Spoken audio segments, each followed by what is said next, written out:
Hi. కొండ సురేఖ గారు ఎలా మాట్లాడారంటే, అసలు సమంత గారు లేకపోతే నాగ చైతన్య, నాగార్జున గారు అసలు బ్రతకలేరు. వాళ్ళకి లైఫే లేదు. ఎప్పటినుంచో అన్నీ సంపాదించిన ఆస్తులన్నీ ఏదో సమంతనే తీసుకొచ్చినట్టు. అసలు సమంత లేకపోతే వాళ్ళకి డబ్బులు లేవు, ఇన్‌ఫ్లూయెన్స్ లేదు, బయటికెళ్ళి మాట్లాడే టాక్టివ్ పవర్ లేదు అన్నట్టుగా మాట్లాడిండ్రు.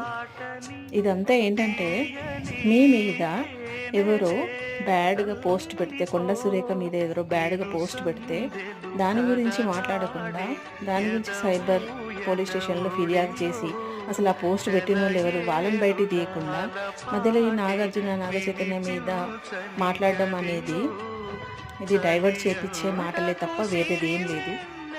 ఇదంతా ప్రజలని పిచ్చోళ్ళని చేసి, పక్కద్రోవ పట్టియడం కోసం మాత్రమే చేసిన హైడ్రామా. హైడ్రా కోసం హైడ్రామా మాత్రమే.